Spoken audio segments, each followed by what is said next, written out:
Hi guys, welcome to another short video by Antiques Arena. My name is Walter O'Neill, and in this video I'm going to explain to you how a Victorian Lozenge mark works and the registration numbers. So the book I'm going to be using is the Encyclopedia of British Pottery and Porcelain Marks, and I'm going to give you the ISBN. Let me just save my page here a second. Hang on, 526. Just so you can do it if you want to buy the book. There's the ISBN, guys. It'll be on Amazon. So, you go out, you find yourself a piece of pottery. Sometimes they'll have a maker's mark, sometimes they won't. What you find is a mark like so.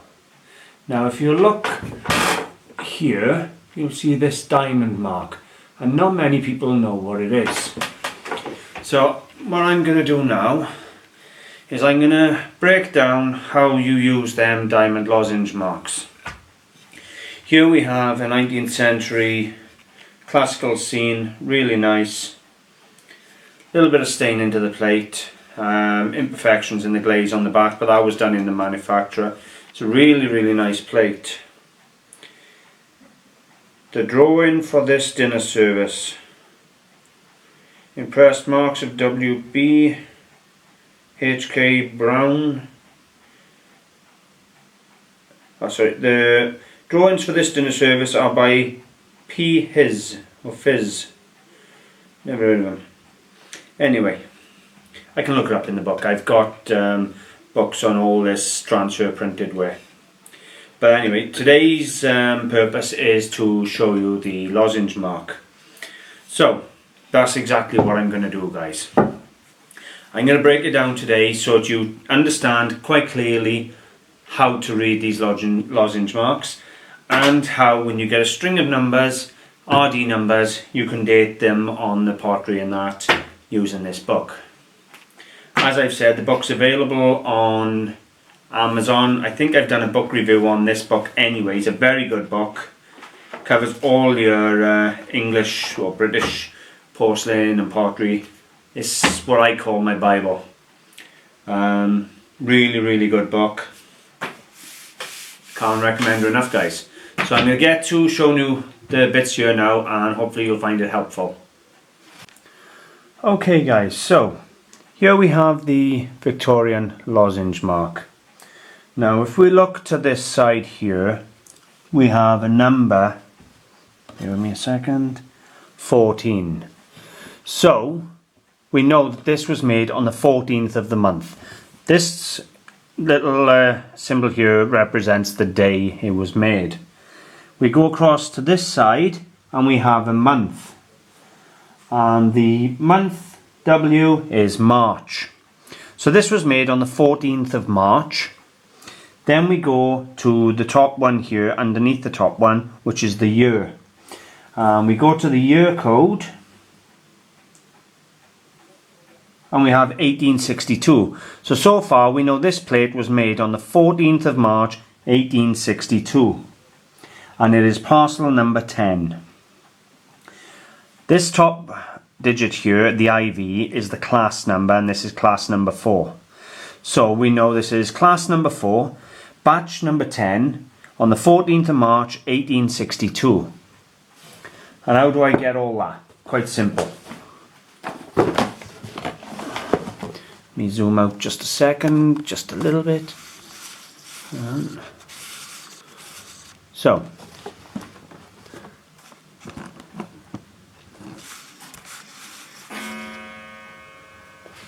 as we see here, guys, day of the month.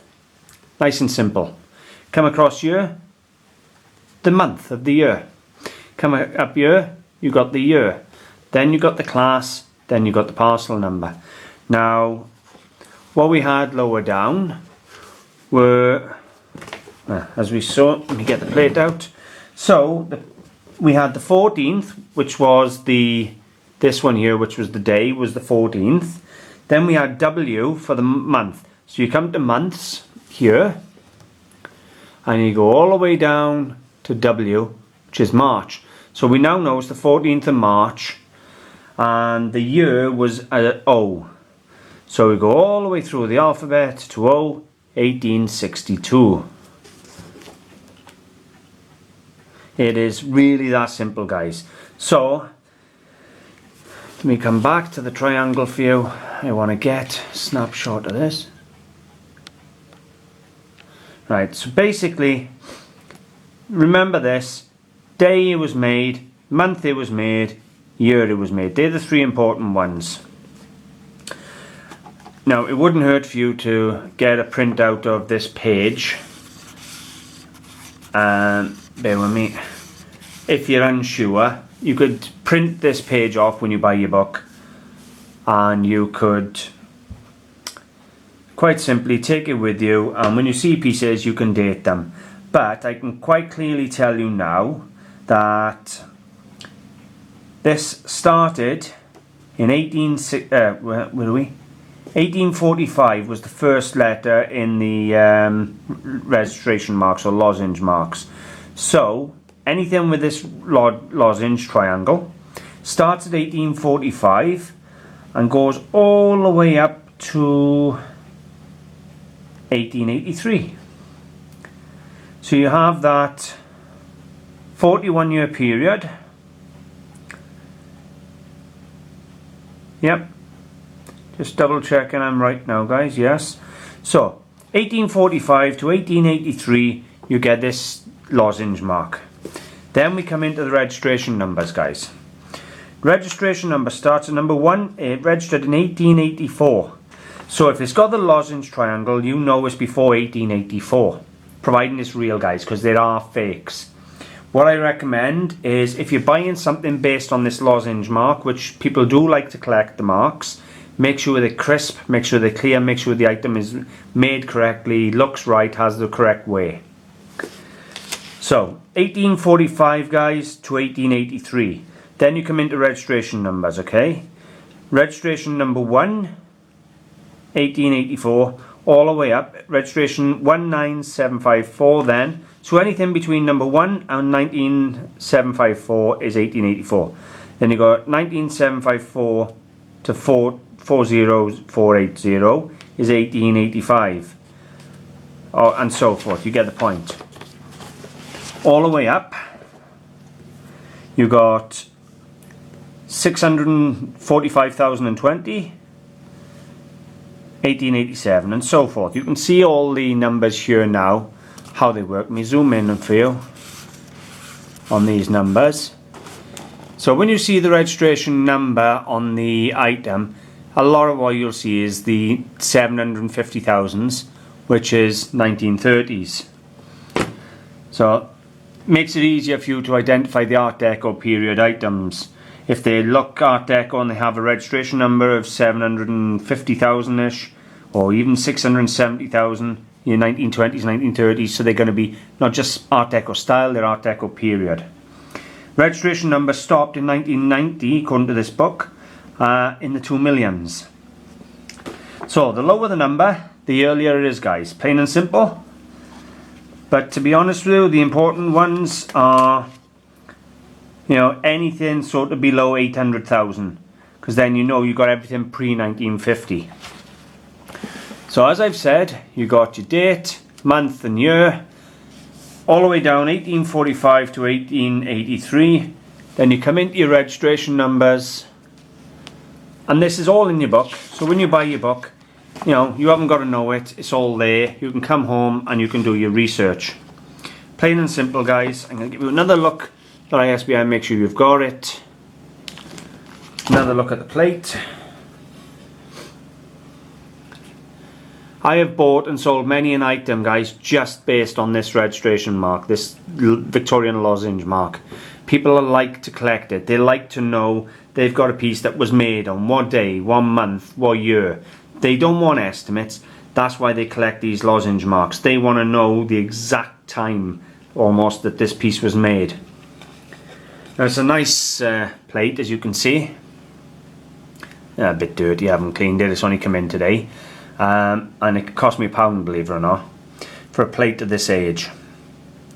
So really pleased, guys. There we have it, guys. A simple explanation of the Victorian Lozenge mark and the Victorian excuse me, start again.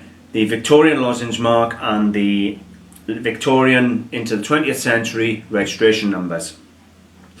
A very key tool in helping you identify and date a piece of pottery, guys.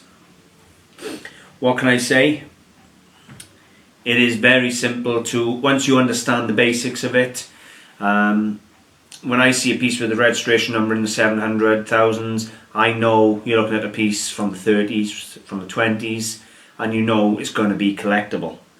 Anytime I see a Victorian Lozenge mark on a piece of glass or a bit of porcelain, it doesn't matter, I know it's Victorian, I buy it. Based on the fact it's got that lozenge mark. That lozenge mark isn't just for ceramics, mind, guys, or the registration numbers. You'll find them on metalware, you'll find them on glass, you'll find them on pottery, you'll find it on porcelain.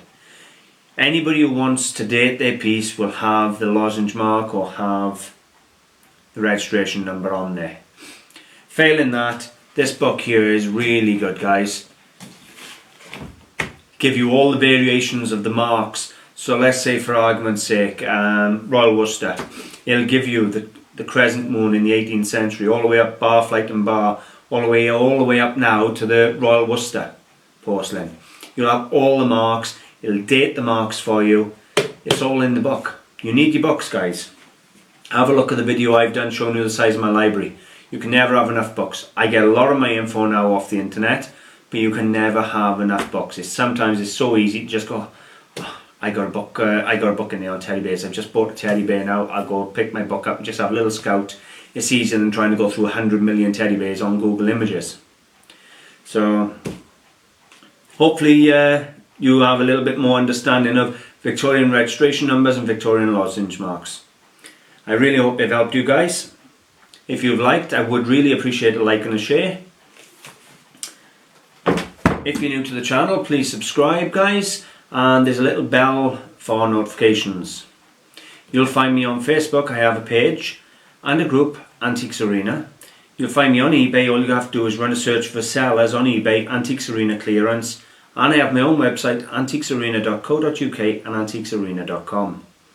Have a visit, guys. There's some really quirky pieces on there. Thanks for watching. Really hope you enjoyed. Hope it helps. Bye for now, guys.